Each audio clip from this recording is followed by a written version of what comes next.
भगवान श्री योगीराम सूरत कुमार की जय। सर्वं योगीराम सूरत कुमारार्पणमस्तु।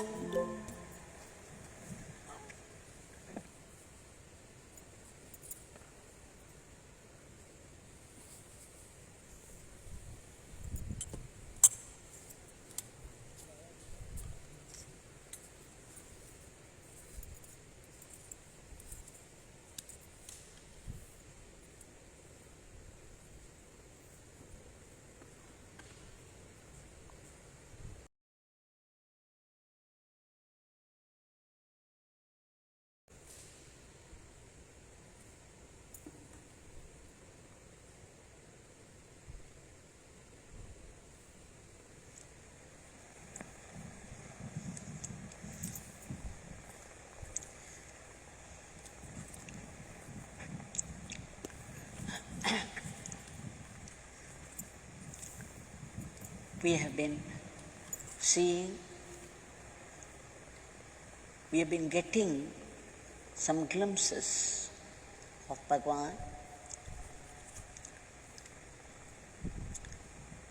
in different ways from the experiences of the devotees, from his own life, from his wandering life, and then from his teachings. Today, we shall see a few incidents, how Bhagwan functioned.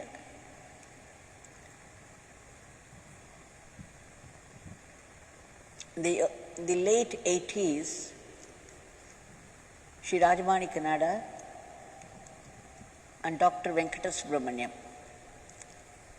who became the Vice Chancellor of the Central University, Pondicherry,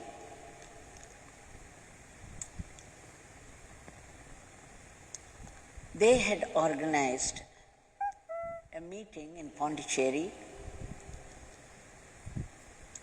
where the human researchers, where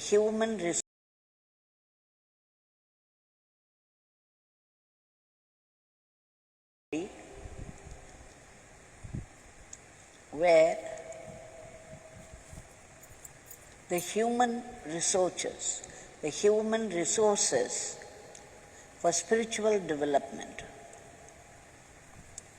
This was the topic on which the seminar was held, and Dr. Venkata Subramaniam was closely associated with the Prime Minister Indira Gandhi and their family. He wrote a book on Indira Gandhi, and they invited the then Home Minister Y.B. Chavan to preside over the function.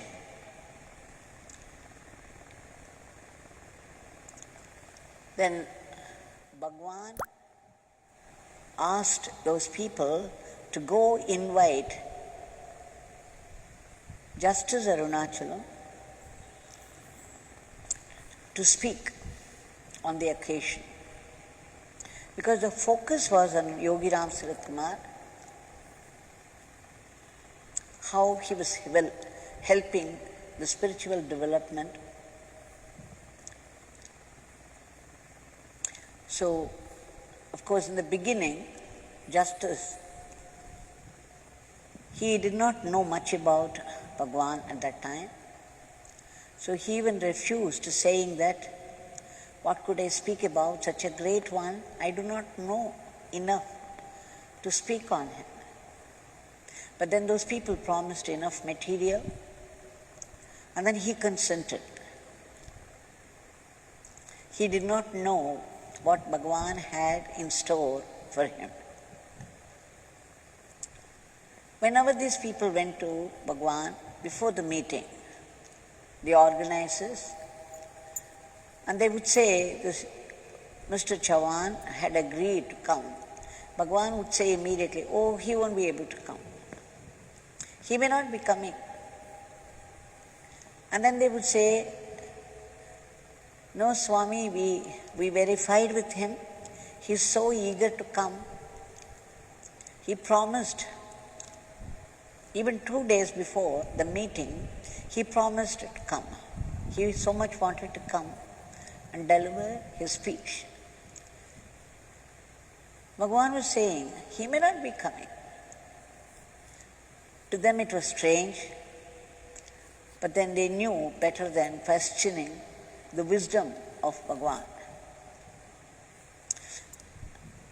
And then, just that previous day, Y.B. Chauhan sent word that he was some emergency. He was called by the Prime Minister for some discussion and that he won't be able to attend the function. He even sent his address. Then Bhagavan said, invite Justice Arunachalam to preside over the function.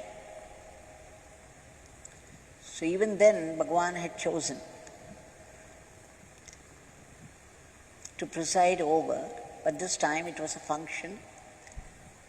And then Dr. Venkata Subramaniam knew Justice Anand, who was the Chief Justice of Madras High Court at that time. Again, Dr. Justice Anand also refused, saying that he did not know anything about Yogi Ram Sarath Kumar. Not enough to speak on him. What did he know? How could he speak? This is what he said.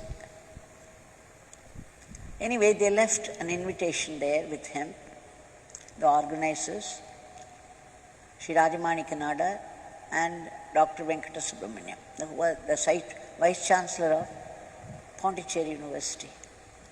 The meeting was to be held in Pondicherry.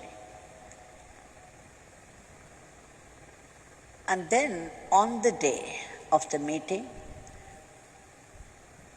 Dr. Anand had already come from Delhi. He had come to Chennai the previous night itself.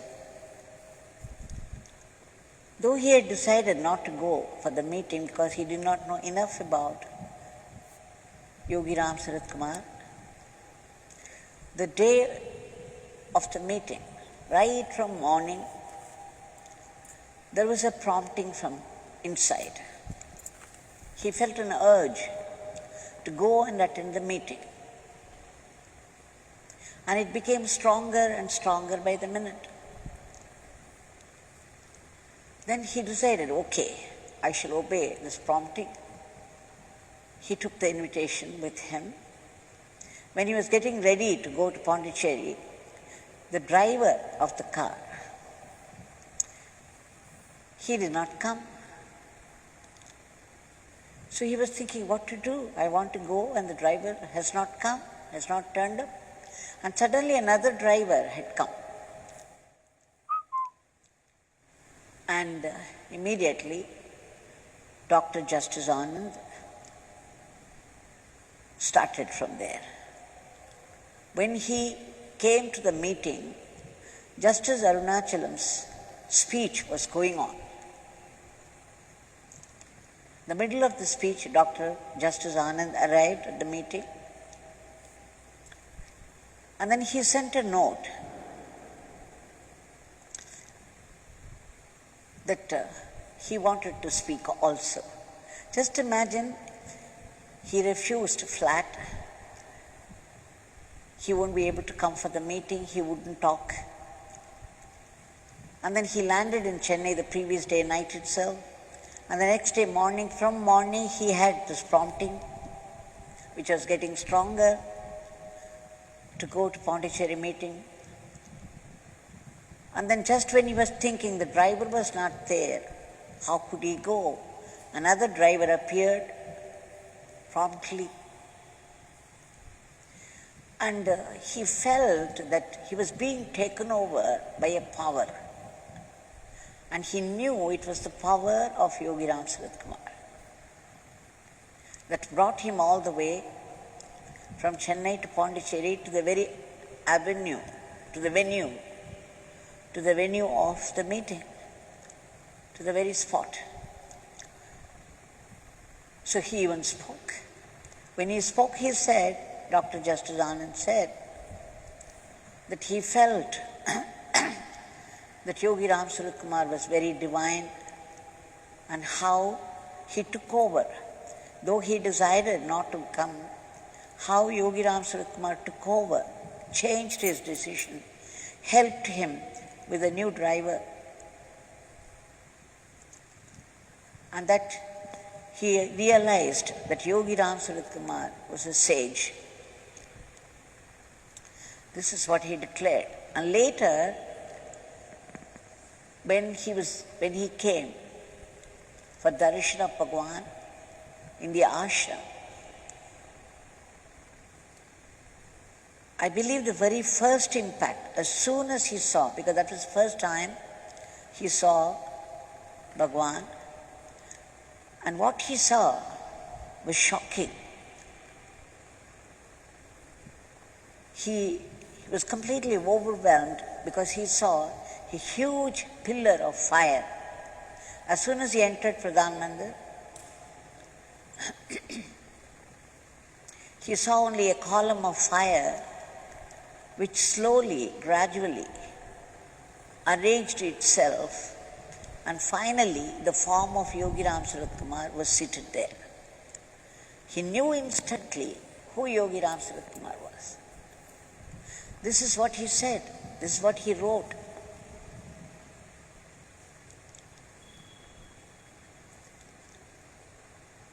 And then Bhagwan also said to him that he would become the Chief Justice of India.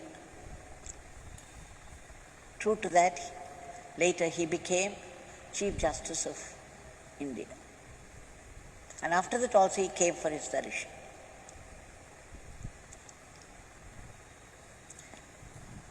Now this reminds me of another incident. It was 2000. Usually Bhagwan would go out and they would put a dais there and Bhagwan would be seated right in front of the mountain and all the devotees who were coming would be seated in front of him. Every year it happened, but in 2000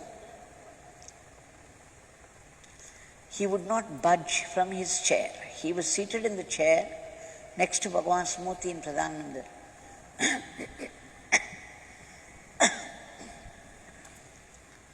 And all those people were waiting. Many foreigners had also come from Europe and America. And they were all peeping inside. Everybody was afraid to enter Pradhan Mandir. And they were all peeping in from outside. So it was 5:55 already, and Bhagwan was still seated in the chair, and there was no sign of his getting up and going out. So I went near and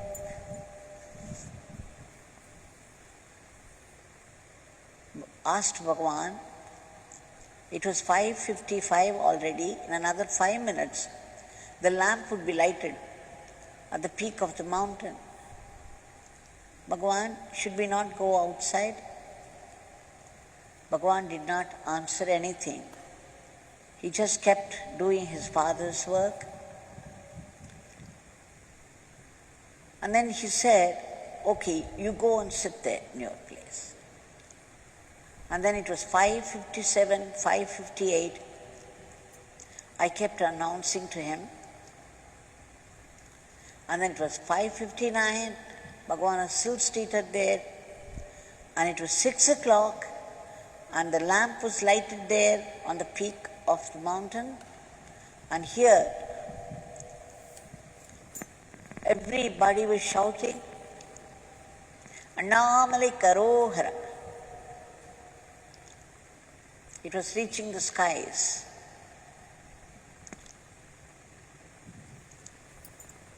So when these shouts of Jayakar was heard, I said, Bhagwan, the lamp is lit there at the peak and people have started to go because people are moving. Immediately they would start going around the mountain. So I said, people have started to go round. They're all leaving. And then Bhagavan said, oh, they have started to go for pradakshina. All right, both of you, you can go round this beggar 3 times.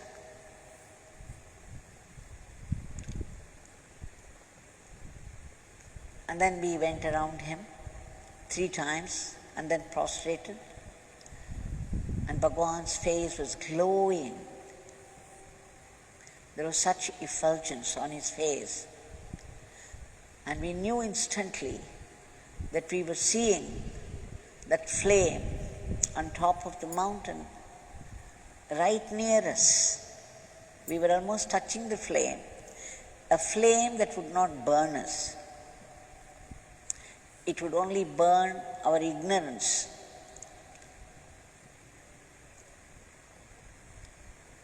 So that day, Bhagavan showed beyond doubt that he was Lord Shiva. It is he who appeared as a column of fire. That is enough if we go round Bhagavan 3 times.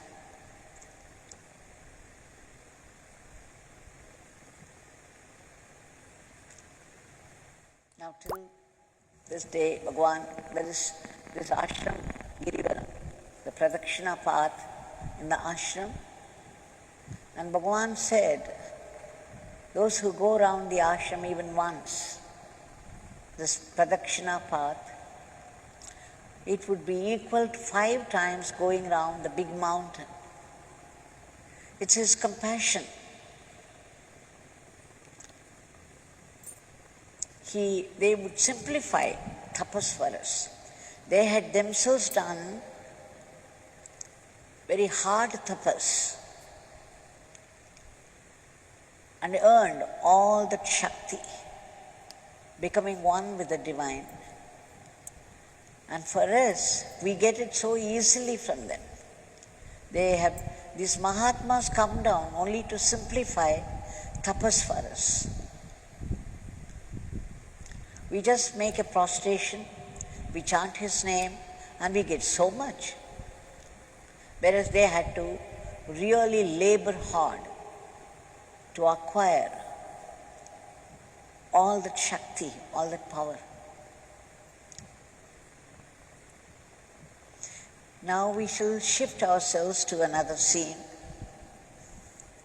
Professor Karunakaran was given this grace by Bhagavan to bring his monthly offering of wheat flour. He would bring a bag of wheat flour, fresh one,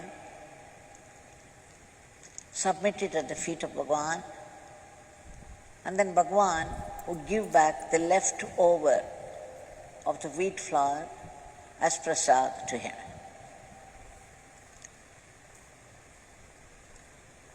Now once, when he brought this offering, at the time Bhagavan was giving darshan right outside Pradhan Mandir, he would be seated in a chair where there is a small temple for Bhagavan now.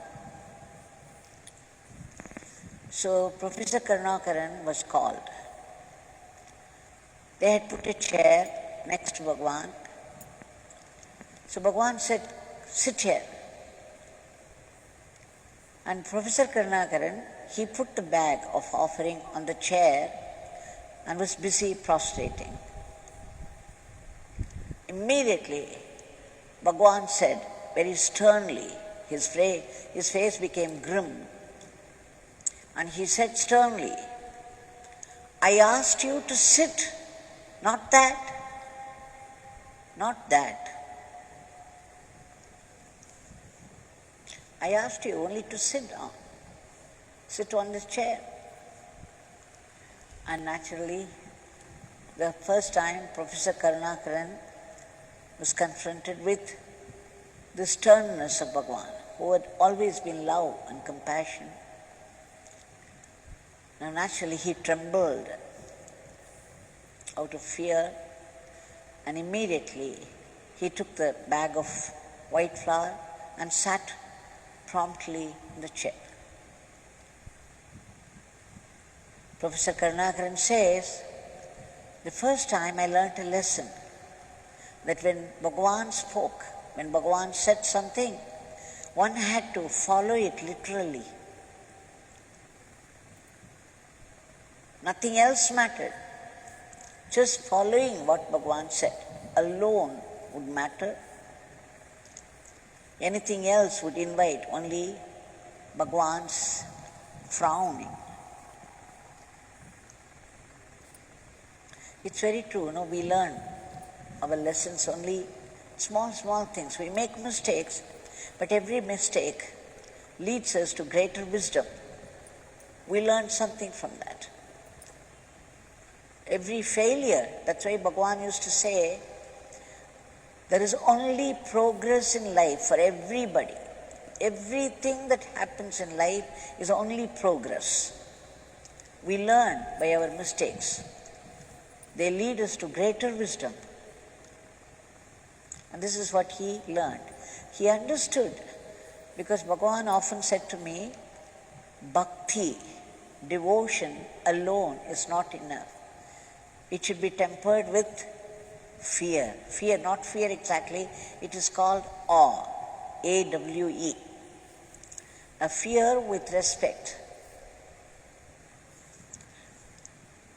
So this is what he learnt that day.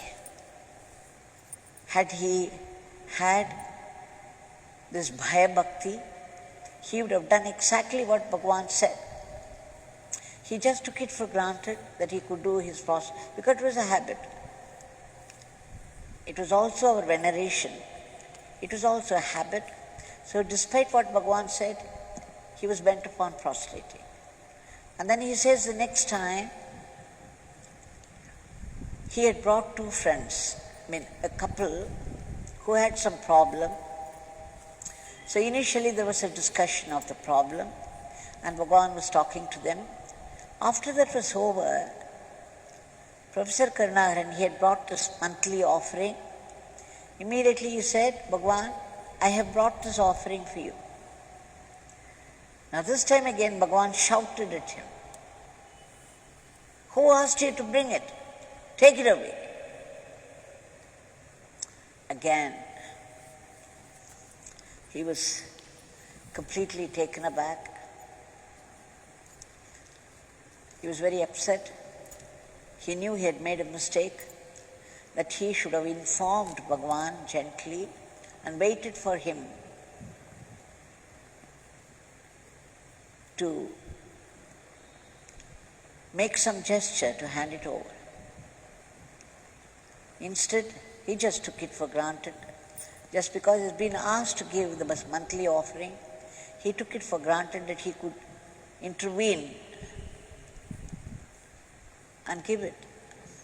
One should wait until Bhagavan asked for it. He says, this is what I learned. Those simple things and the mistakes that we make and suffer from, they lead us to greater wisdom. And then the third time was when Bhagavan was in the hospital, in Ramana Clinic. So he took his monthly offering to Ramana Clinic. It was a great fortune. He considered it as a great fortune that Bhagavan should accept the monthly offering he was making. So he took it all the way to the hospital, and there one of the attendants of Bhagavan said, no, Bhagavan cannot take all that now. This can wait until he returns. So he brought it back, and when Bhagavan returned from Chennai to Tiruvannamalai, he took it to him. When he offered it the right way, the right manner to Bhagavan, Bhagavan asked him, what did he do with that in his absence? Did he bring it? Bhagavan knew, of course. But then he would ask such questions to test the person. So he said, "What did you do in the absence of this beggar here?" Then Professor Karunakaran said, "I took it to the hospital. One of the attendants said that it could wait till you returned." Bhagavan became so happy. He said, "Okay, you continued this even in the absence of this beggar." He was happy and he blessed Professor Karunakaran nicely. So Professor Karunakaran, he goes on to say that even the little things, when we make mistakes, we learn something more. And one has to be very, very careful with one's Sadguru, and there should be awe. Because Bhagavan, out of compassion, sometimes would move freely with the devotees, but you should never take him for granted.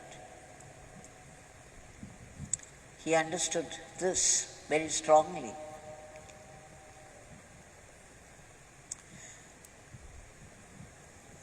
Bhagavan, in his lifetime, he had said many things to many people.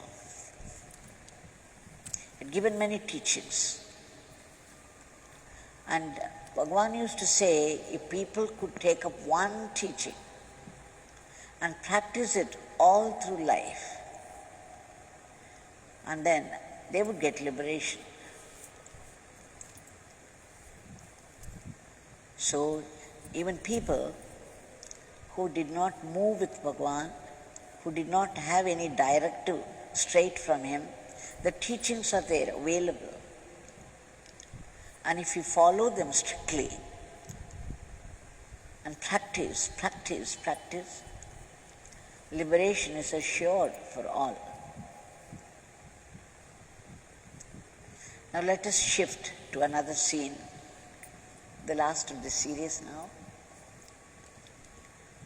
Many people used to come from Shivakasi to have darshan of Bhagavan. And they all had cars, but Bhagavan told them to come only by bus. Once, Sri Gyanagiri Ganeshan, they all spoke here in the public. They shared their experiences so that it would be a lesson for other people, an inspiration. So Sri Gyanagiri Ganeshan, he came, he took a bus and came for darshan of Bhagavan. Many people from Shivakasi, Sri Ganeshan has narrated this.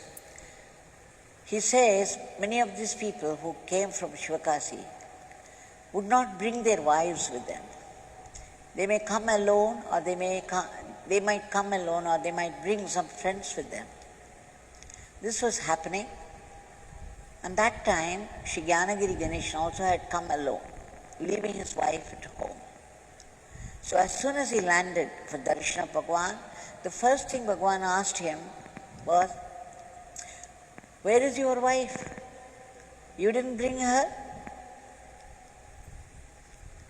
So when Sri Gyanagiri Ganeshan shook his head, Bhagavan said, "Oh, you have come alone." And then he took a withered garland and put it on his neck and said, "You have to go back to Shivakasi, bring your wife here. You have to come together." And then, strangely, he prescribed a mantra for him. He said, his wife's name, Bhanumati, Bhanumati Sameda Jnanagiri Ganesha, meaning Jnanagiri Ganeshan with Bhanumati, accompanied by Bhanumati. This mantra you have to keep chanting until you reach Shivakasi. Just see how Bhagavan played this Leela. in order to impress upon Sri Jnanagiri Ganesh, not only Sri Ganesan of Shivakasi, upon everybody, that one should respect one's wives,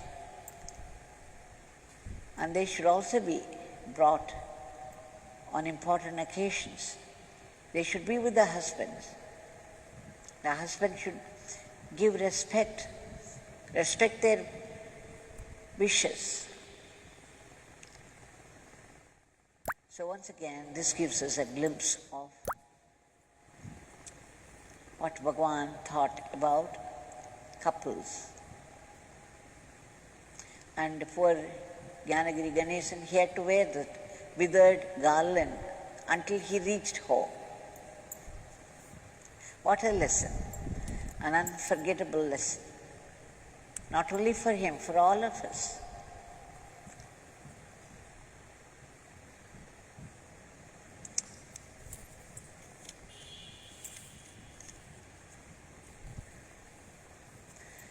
Bhagavan always said that when they came to have darshan of Bhagavan, they must come in proper company. And that he was asked to come by bus. Once, when Bhagavan was here, so many people had come outside and they were all waiting for Bhagavan's darshan, and it was hot sun. They were waiting, and Bhagavan was busy with his father's work. He was not getting up and going out to give darshan to them. So after some time, I approached him and said, Bhagavan, all those devotees are outside and it's very hot. They are all waiting in the sun for your darshan, Bhagavan. Bhagavan looked at me and said, so what? Let them do some tapas. And that's when I understood that it was hard earned divine energy, the divine blessings they are equipped with. And without any tapas, we just go prostrate, we take it for granted. We go straight to Bhagavan, we prostrate, and if he is busy with something, we are impatient, we are waiting and all the time wondering why he wouldn't come out, why is he making me wait? I voiced out what those people were feeling. But this is what Bhagavan said. So it would do some good to us if we could do some tapas before we go for darshan. Darshan of deities in the temple, darshan of great Mahatmas. We should not mind the difficulties that we go through.